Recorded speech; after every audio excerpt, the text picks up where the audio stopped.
Yang Gang 2020. Yang Gang 2020. Yang Gang 2020. Yang Gang. Yeah, yeah. Yang Gang 2020.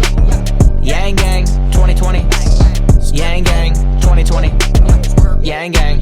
Yeah. I want 1,000 a month, 1,000 a month. I want 1,000 a month, 1,000 a month. Let's get this bread. Freedom. Appreciate y'all being here and helping me with this. I had two topics to discuss. One of them being, well, it's just how partisanship by voters doesn't make sense in a democracy, because it takes away from your ability to critical think. You're becoming tribal rather than thinking on the issue. So if a candidate has an R in front of their name or a D in front of their name,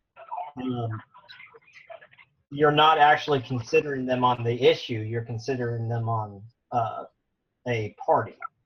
And how as a voter, your civic duty is to critical think and not to be tribal. So how people vote against their best interest on the local level because of how they feel all together with being a Republican or a Democrat or whatever, right? Right. In other words, like how, say you're running for mayor of Springfield, Missouri, why should it matter whether you're pro or against, or pro-life or not pro-life? Why would that make any difference at all? Because I mean, it's not an issue that you have any influence over at all. There's nothing you can do on that issue. As a citizen, we're considering issues that have nothing to do with the job. We're not doing our duty civically. Right. Does that make sense? What are your thoughts, Katie? It's a problem, and the two-party system exists because back before we had the internet and everybody had access to information the way we have it now, it was a way to form a platform. In days past, people knew what the platform was, right? So you could say, Republicans stand for this, Democrats stand for that. And because there was a lack of information, people were dependent on those platforms. And I've made the argument for the last couple of years that that dependency on the two-party system is going away as we have access to information. So it literally used to be, I don't even know how my representative voted on things. And I was obligated to say, well, I always vote Republican because supposedly he's a Republican and he stands for these things. And so to get any sort of information about his actual voting record was very difficult. It wasn't on the internet like it is now. So now we can vote. You know, we don't have to stick with parties anymore. And I do think the two-party system is dying. But don't you think? Are you sure that you think that it's dying? Because it seems as though that it's here to stay. It's going to be here for a while, right? And it's going to be here because, like, the progressives, instead of starting their own party, right, they took over one of the big ones.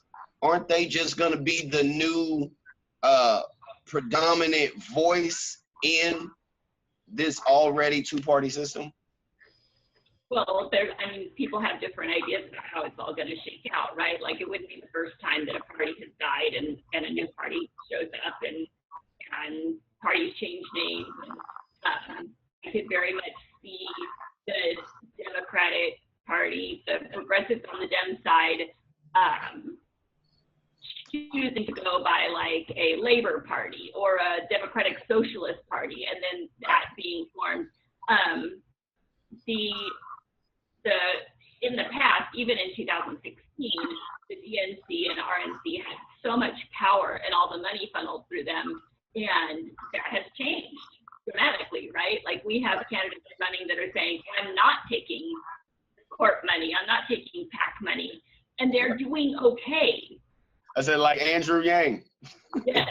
So that whole, like, empowering the people, like the democracy dollars, like he talks about, would be a huge power shift that would take away the power from the parties and give back to the people. And we could see a definite change with the parties using that system, using the democracy dollars, as opposed to, oh, we have to answer to a party.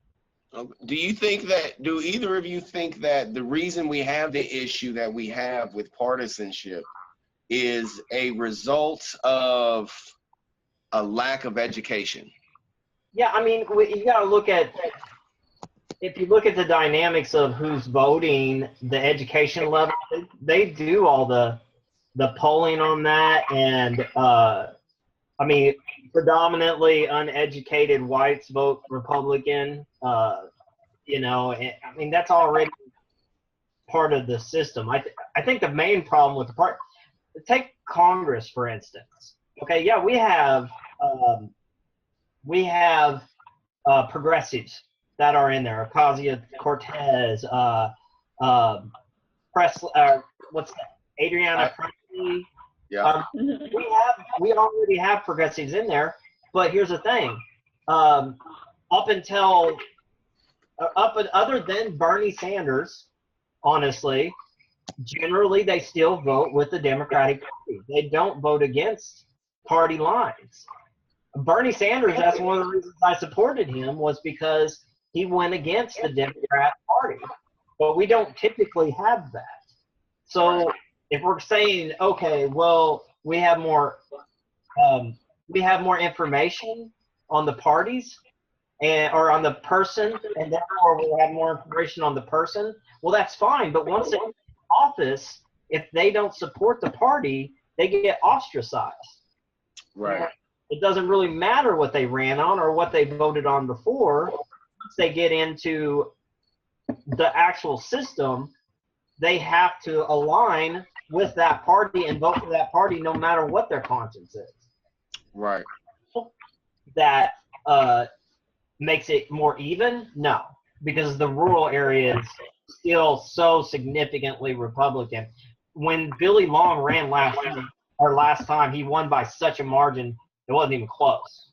Right. And that was with everybody. Roy Blunt, I mean, you know what I'm saying? Like, do you think it's such a disproportionate and disheartening margin that it doesn't even make sense to try to run against him because he's got so much, you know, big money behind him and everything, being the establishment, I'll sign on whatever dotted line you pay me to sign type of guy?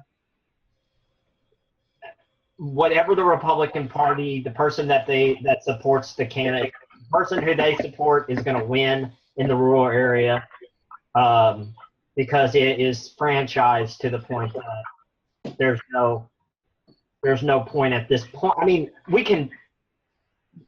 we have to tap into the younger generation. We got to get them into voting and get them to become the voice rather than the older generation. I think in a decade, your establishment Republicans will be less. Okay. And I think that then, yes, but not in the rural areas, not yet. You don't think so? Okay. What do you think do you think it would be possible to get a Republican to primary Billy Long and get him out of office with somebody that's younger by half his age, please? It's not impossible, but you're going to have to, name recognition is going to matter. They need to be It could happen. It's not going to be Benjamin Holcolm. You don't think so? Okay. Well, here's the thing. This is why I asked, right? Because at one point in time, Joe Crowley, right? This is why people like Benjamin Holcolm give me hope, right? It's because AOC went up against Joe Crowley. Joe Crowley, the number 3 Democrat in the House of Representatives over all the Democrats in the nation. Got lots of power, had lots of money behind him. AOC still knocked him out because her message made sense to the people that she was representing. I feel as though progressives do that. I mean, they don't all agree, you know, but I mean, they one thing they do agree on is money in politics, as well as you got to listen to the people. Right. Because that's what the House of Representatives, the Senate, I could see being a little more elitist, but I wouldn't be surprised if it flips in the next decade. But we're talking about, honestly, we're talking about uneducated white voters. And that's a different dynamic than what Cortez found. She had a diverse, educated, a lot of times educated, not all of them, but it was diverse. So it's not as tribal. But when you're talking about uneducated white voters in an area, they're franchised at this point. So you're saying they can't think for themselves? I'm saying that because of partisanship that I've been talking about, partisanship, I don't think they think for themselves. I think their ability to critically think has been taken away from them by years and years of systematic franchising by the Republican Party. Okay. They tell them. Hey, look. They say. Hold on, Ron. Hey, welcome. Look, it's Benjamin right there. Benjamin, this is Katie. Katie, this is Ron. Ron, Katie, Benjamin. Everybody say, uh-oh. Benjamin. Hi, Benjamin. Where'd he go? He left. He's back. He's on an iPhone. So you were saying? Sorry, go ahead. They franchise them by making particular issues matter, that matter more than anything else. In other words, when you tell an uneducated white person, I'm uneducated technically, if you tell me that if I vote for somebody who's pro-life or pro-choice and I'm voting for the murder of such and such children, and you keep doing that over and over again to a certain set of people, then they don't even care about the issues anymore. They're only a one-issue voter.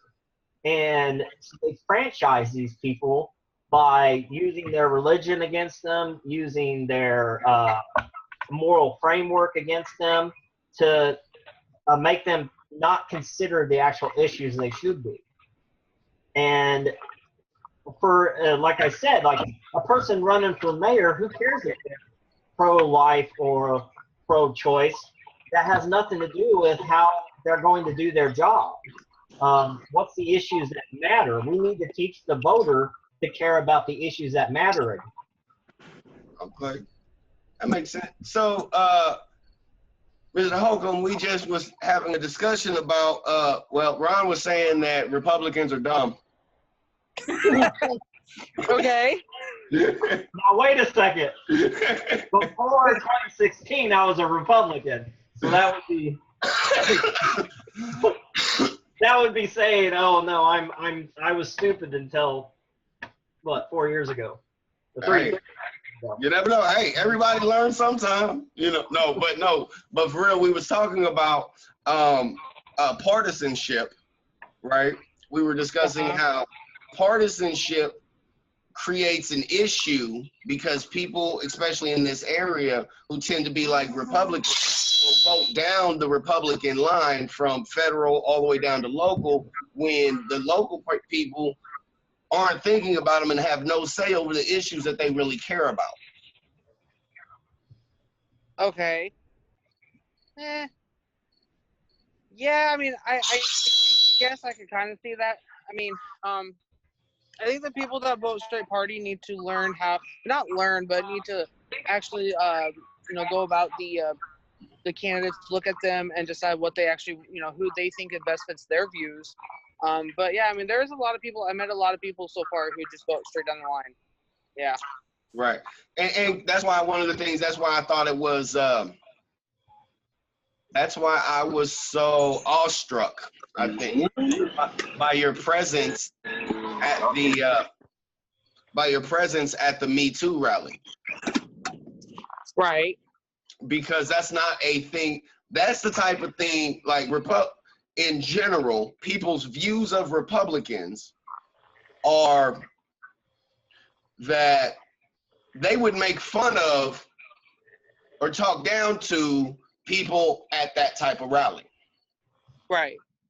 Yeah, and I mean, I agree. Unfortunately, there are a lot of Republicans who would do that. I'm not one of them.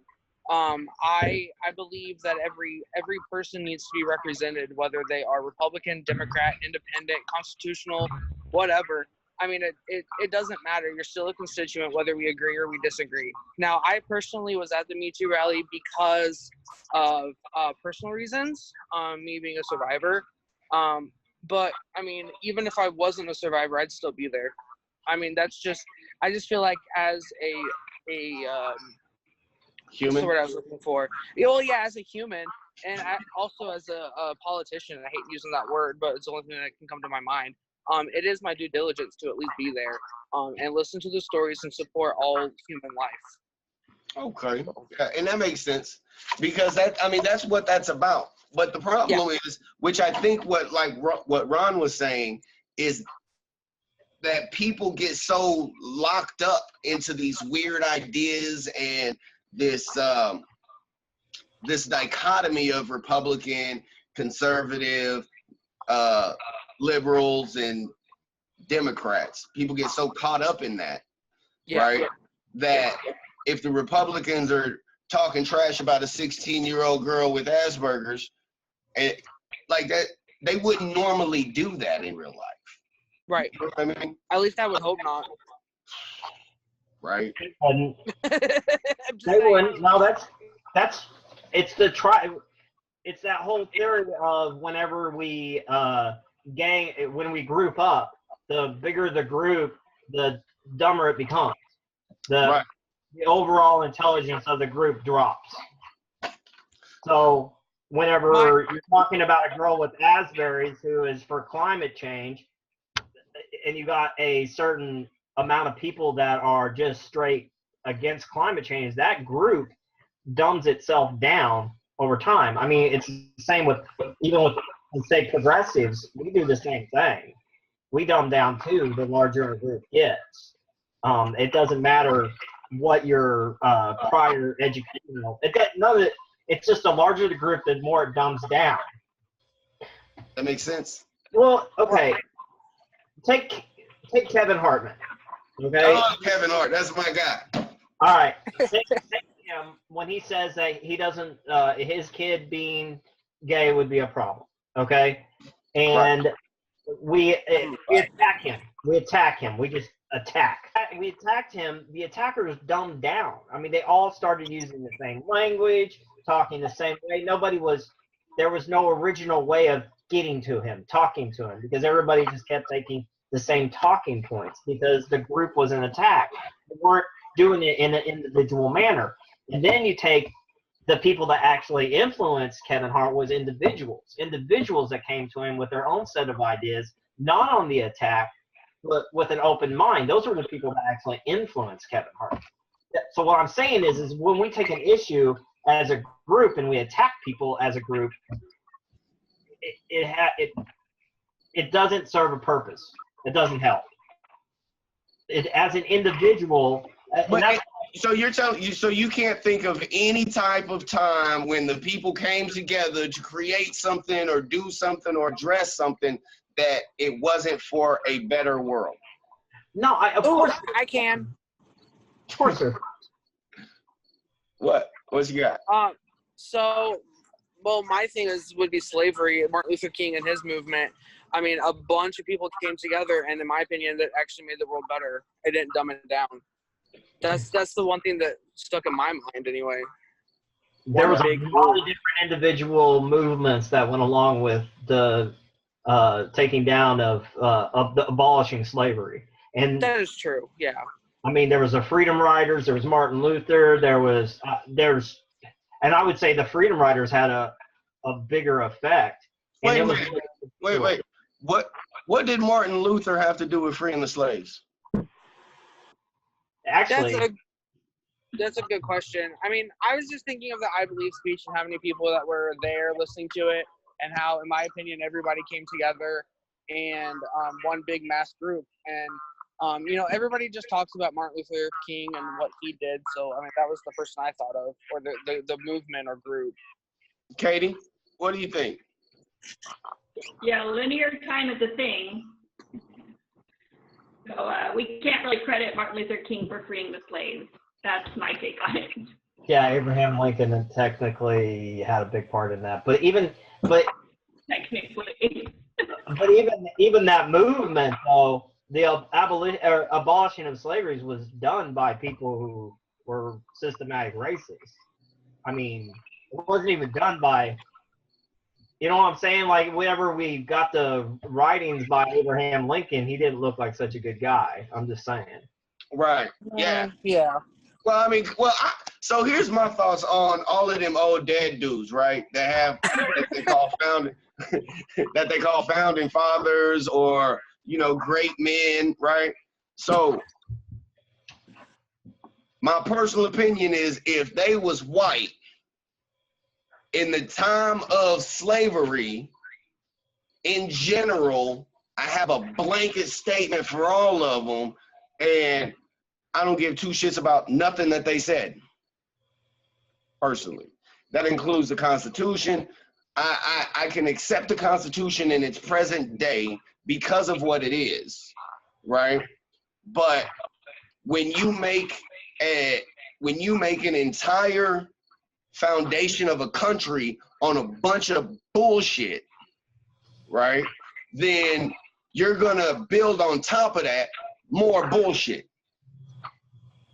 And that's what our Constitution was. It was built by some motherfuckers that had some great ideas, had some land, was like, hey, let's do this so it helps us, since they're the ones that fucking made it.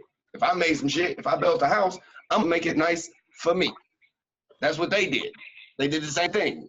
Built a house, that was good for them. We are not living in that time. I think we need to get rid of the whole Constitution and start fresh with some new shit. As a progressive, I'm not against that. Katie? Absolutely, we are due for a constitutional rewrite. Benjamin? I don't know. Okay. I mean, I could see the importance of that. I mean, I guess if all of us were able to come together and make something that fit both dynamics, sure. Okay. You guys heard what happened to the president? Yes. Ron, I don't know if you're shaking your head or not. You're just gonna be a hat for the rest of my YouTube series existence. You're just a hat. There is. No, don't get in video now. Get back down. I need the hat. You need the hat. All right, the hat. All right. You're just the hat. Yeah. What So are we anyway. talking about? There's something that happens with him every 5 minutes. Okay, so I'm gonna tell you what I know, the little bit that I know, right, about two situations. Now, as we discuss this, we need to make sure we're being clear on the two different discussions that's happening, right? So I can go ahead and lay my position out first on the two different situations. The one situation is Donald Trump and Czechoslovakia. Ukraine. Ukraine, yeah. Yeah. All you white people look alike. No, so Ukraine and Donald Trump and that whole thing. And then there's the second situation. They're related. They don't really overlap. And that's Joe Biden and Hunter Biden, right? Dealing with, like, putting Hunter Biden, who's clearly unqualified, in that whole thing, right? So my opinion, just in the shortest way possible, is both of them is wrong for doing what they did, right? Yep. Hunter Biden and Joe Biden and everything that involves, because you're not going to put somebody on the board and there's not a reason for it. I'm not going to I used to run a landscaping company. I'm not going to put a moron behind the stick of a big machine if he don't know what he's doing. That's what they did. Joe Biden did. And they did it for political reasons, for political gain, which is fine. And I get that. It's not fine. It's wrong as shit. And everybody should go to jail because they all got billions of dollars. It ain't going to work for them anyway. But So there's that. And then Donald Trump clearly broke the law, and I think that it is in the House of Representatives' obligation to impeach the president. He needs to be impeached, and I could think of at least 30 other reasons to impeach him. Because when you're looking at impeachment, it doesn't matter what you've done good. Just like when I'm sitting in front of the judge to determine how much time I'm going to get, it doesn't matter that I have a kid or that I have bills to pay or that my wife is about, none of that shit matters. None of the good shit going on matters. But when it comes to the federal government, I feel the exact same way. But we know that money rules everything around me. So what do you guys think? What's your take on this Ukrainian deal? Well, first off, I'm really happy to hear someone say that they think Biden needs to be prosecuted also. Secondly, with the president, I think we just need to start with all of the research, finding everything out first. I understand everybody's take on it, but we need to start with just the research before we go right into impeachment. If it actually does come out that he actually did do what said is being done, then sure, let's go ahead and do it. I'm afraid though that the Senate's not actually going to do it because it is a Republican-held Senate. Well, there's two parts to an impeachment hearing. Well, to an impeachment.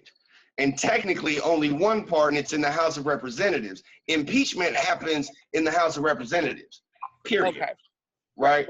And then it goes over to the Senate, and in the Senate, they have another process that's similar to impeachment, but it's called something else. I can't think of the name of it, right? Right. That follows an impeachment, and they may or may not, On TYT today, they was just talking about there's 30 Republicans who have already said that they would impeach him.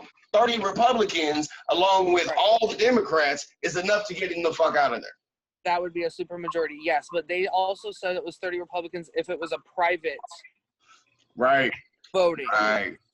So if it's not a private voting, if it's a public vote, which I'm feeling it will be, they probably won't.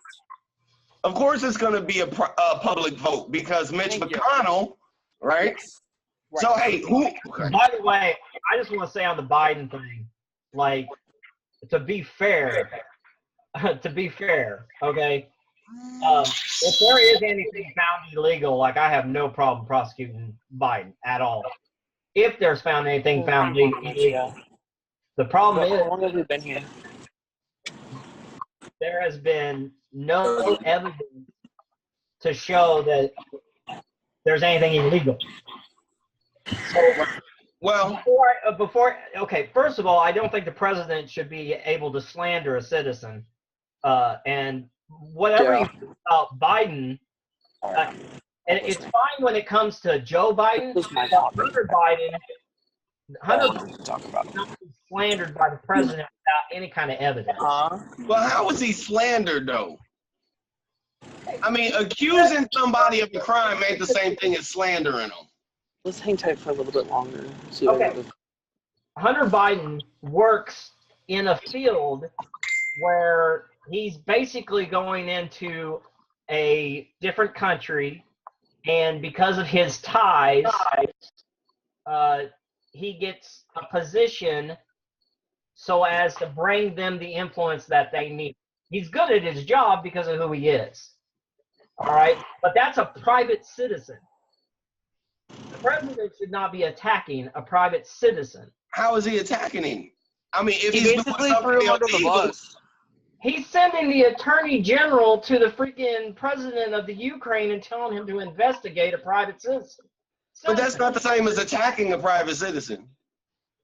I got enough felonies. You can look at my record, and it'll let you know what attacking is. I got felonies too, brother.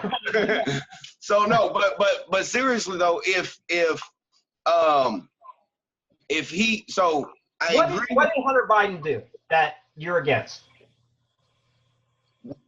He Anybody. What did Hunter Biden do that you are against, that you think is criminal? I think him getting money for being on an energy businesses board with no experience, with nothing, like there was no reason for him to be on that board except for his connections. Him being put on that board and being paid $50,000 a month, right? That's $600,000 a year for nothing, just to be there. That's not a crime. What do you mean? It's not a crime. When was the last time you got a job that you wasn't qualified for? I would love for it to happen. Me too. It's not gonna happen, and because it doesn't happen to most people, it's wrong as shit. Katie over there shaking her head. That's dear. What do you think? It happens all the time. You can look at it as low as city politics. You can look at, Terry, let's imagine that Andrew Yang opens up shop here in Springfield for his campaign. Say, oh, I know somebody that is involved in politics. Here, Katie, you can go work for Andrew Yang, and maybe it's a job I've never done, but maybe it's a job that, I could probably learn on the job, or I know somebody that could advise me or whatever. Like, your opinion that he can't do the job may or may not be true. But it's completely irrelevant. In the society we live in any society, a lot of what we get as far as your privilege and your position and your jobs and your whatever comes from networking and knowing, having, wrong, right? Okay, we're not saying it's not wrong. We're just saying it's not criminal. Right. Right. I actually have a point on this. When they're saying that people get jobs that they're not qualified for. I'm running for public office and I don't have a college degree. I don't have a degree in politics, but I'm still running and I still have that right to run. So if I were to get that position, if I get elected next year, am I breaking the law because I don't have a degree? No. Elected positions are different than hired positions. You can't compare the two. Right. It doesn't matter. If I'm a private company and I'm hiring somebody, that's up to me to decide whether they're qualified or not. It's not up to the general public to decide. Okay, so that may be true, but check this out though. How about this though? So the fact that it's something that happens regularly, right? Because it happens regularly, right? Does that make it wrong or not? Because I would say, I would argue, the reason I ask is I would argue with that, the fact that what Donald Trump did in that phone call, because I read the transcript, what he did happens regularly. Hey, I need you to do me a favor. I've got this money that you need. That shit happens. That's a hit job, political hit job. It happens. Benefit. So yes, in the private world it happens. It is not supposed to happen in government. But you're right. But here's the thing is, it doesn't have to be that way. Like, it's criminal, Harry. It is laws he broke. He broke laws. It is criminal. Who? Trump. I'm talking about Hunter Biden. Bribery, right? So that's illegal. It's illegal. He's getting donations from a foreign government. That's illegal. Right. Those things are self-evident. The phone call itself shows both of those to have happened. Right. No. I agree with you 100% that the actions, but the things that Hunter Biden did, whether legal or not, the question is, was it right? No, it's wrong. It doesn't matter.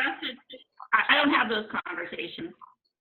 You don't have conversations about what private entities should do, or like what Ron said. It's a private company. If they want to hire some shitbag on some, possible idea that they might get preferential treatment by the vice president, who knows if that's what their goal was?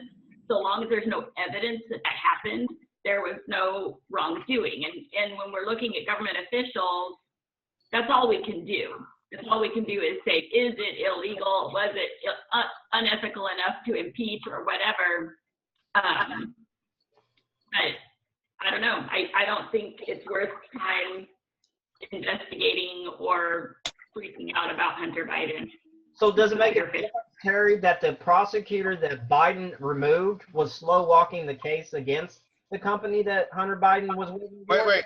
I'm gonna need you to repeat that, because as soon as you said prosecutor, is it right that the prosecutor? My immediate reaction was no, right? Because I have this disdain for prosecutors, so I'm gonna need you to repeat that so I can make it past that part real quick. I hear you. Okay, so is it all right that, I mean, if you take the situation, what happened was Joe Biden went in and he told the Ukraine they had to remove this particular prosecutor because he was corrupt, and that particular prosecutor was slow walking the case that Hunter Biden's company was under.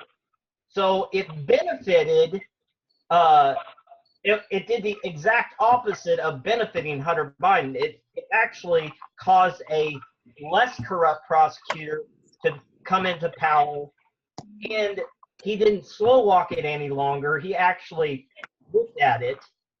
So it did the exact opposite. Wait, I don't know if that's, I don't know, because I'm not exactly sure what you're talking about.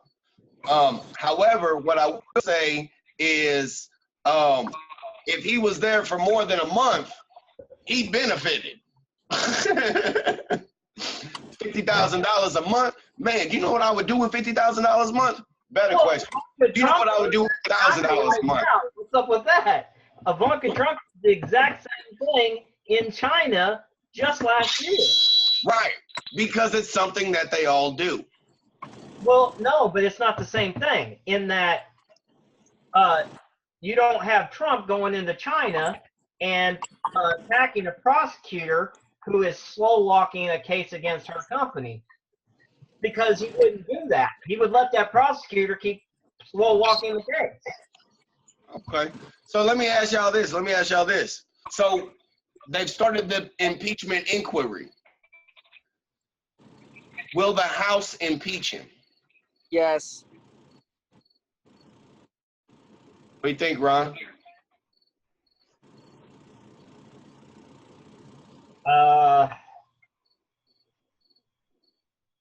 Man, I don't know if they're going to do it before 2020. I think that if he gets reelected, I'm sure he will. But I'm not sure that the process won't be so slow that there isn't an impeachment before November of next year. Nah, they will. They had meetings the day that Pelosi announced it. They had a meeting the next day. They had already started the investigation process. They've already called people in to testify. Like, they've already been doing the whole impeachment process without calling it impeachment. They have lots of information. My understanding from what Maxine Waters said was, yeah, we want to get this done like ASAP. So I assume it's 6-8 weeks.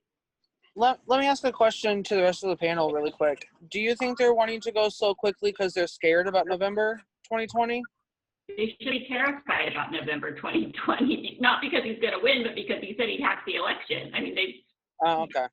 You know, yes, they need to remove him, and they need to change the election process. And there's been bills that the House has sent to the Senate to protect the election process that Mitch McConnell won't bring to the floor. And the reason Mitch McConnell says he won't bring it to the floor is because he says Trump won't sign it, so why would he bother? So take care of all of that. Makes sense.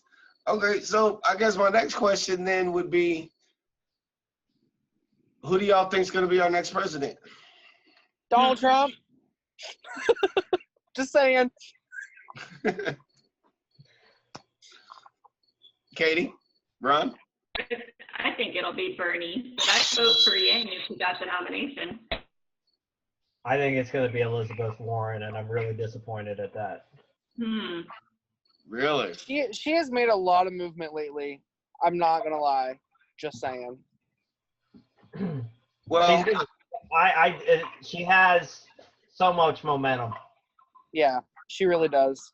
but does she have enough to fly her into Super Tuesday? Yeah. You think so? Yeah, she's already going to win Iowa over Biden. And once she gets Iowa, it's just going to go. Yeah. It's just going to go boom, boom, boom. Because all the next ones are up north where she's going to do well.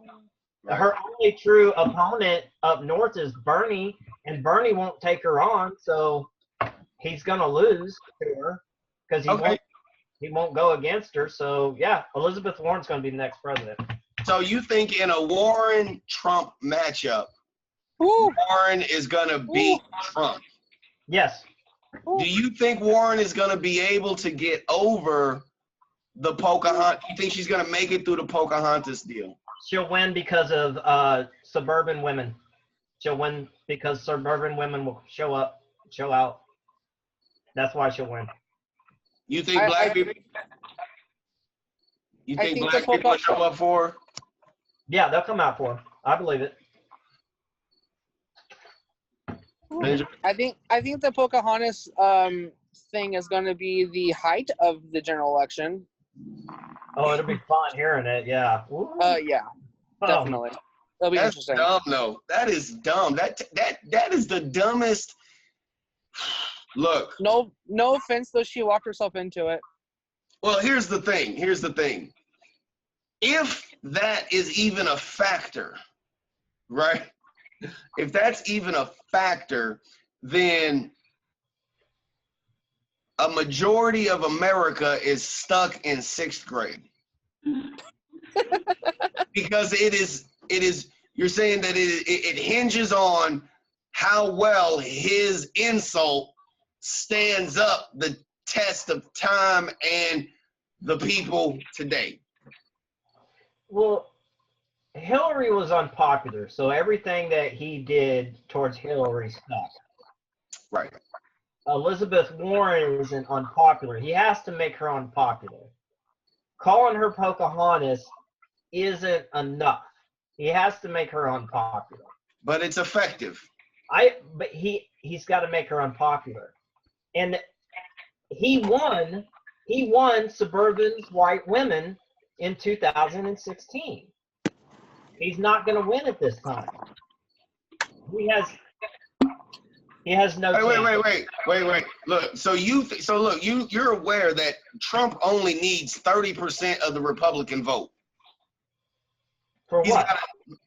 To win the presidency. No, he needs Michigan, he needs Pennsylvania, he needs Florida, and he needs Ohio. He gonna get them like he got them last time. No, he's not. Why not? What's different? The difference is suburban white women. Because of in office, he has turned them off. In 2000, Wait. Listen, but you're talking about these are the same women that heard the whole deal with him talking about he finna grab some pussy and shit. It's the same ones. I hear you. He has not done anything even close to remotely like any of that type of stuff since. I mean, a lot of it's on that level. In 2018, who carried what everybody calls the blue wave? Who carried that? Alexandria Ocasio-Cortez? No. What vote? What dynamic? What demographic carried 2006 or 2018 blue wave? Okay, I'll tell you. I'm gonna tell you exactly who pulled it through. There's two people. I'm gonna put it into a dichotomy that exists, right? Voters and non-voters, right? And the blue wave came in the form of voters because they got out because they were so pissed off at Trump. Now, in 2016, Warren, I don't think, is going to be able to move enough people off of their ass to try this shit one time. And so a lot of people are going to sit at home because it's not Bernie, right? It's not Andrew Yang. It's not anybody. They don't really care about any of them other because, look, the biggest portion of non-voters is poor people. The biggest portion of criminals is poor people. Poor people are not going to elect a fucking prosecutor. It's not going to happen. Right? So Kamala Harris is out. Cory Booker talked about shutting his whole shit down. You know what I mean? Because he didn't have enough money or some shit. You know what I mean? So he finna be out, and nobody under them matter. Pete Buttigieg, all the people that was supporting Pete Buttigieg when he was up there doing well, they're all supporting Elizabeth Warren now. But these are people that are engaged regularly. When you look at the top 3, you're looking at a poll of people who have voted, who are known to have voted, and these are the people that they like. No, the only way to beat Donald Trump is to get people who don't vote to vote, because non-voters make the election every time, because they are the biggest portion of people who don't vote. So it's whoever, and you know, if somebody's out there and they support Trump, they're going to vote. Period. Nobody that is wavering on whether or not they are going to vote or whatever, nobody wavering is voting for Trump. It's not going to happen. You're only going to get the people who don't vote by offering them something that changes the entire dynamic of the world that we're living in. That's why Bernie Sanders has such a big, that's why, and we know Biden. Guy, I'm a Bernie, I'm a Yang guy. I want you to be right. I want you to be right. Dude, I'm telling you what the trend says. I'm telling you what the polls are saying. You look at it. I mean, we can spin it any way we want. Warren's picking up steam. When she wins Iowa, if she wins Iowa, Biden is over. I think Biden's over before that. Once Biden drops out, she becomes the establishment candidate. Yeah, yeah. And she's just progressive enough to get progressives to get on the bandwagon, and I can see that. I don't think there's enough progressives and establishment to beat Donald Trump that are actually going to get out and vote. Well, here's my question. So you're talking about the getting people out to vote in 2016. My opinion is it was because we always heard it was the best of 2 evils. So if in 2020, if Elizabeth Warren is actually very popular and liked, and we don't have the best of 2 evils, I think you're right. I don't think people will actually get out because they're going to assume Warren's going to win because she is the nice one or the one that everyone loves. And so since they don't get out, that means Trump's going to win again. Right. Anybody disagree with me?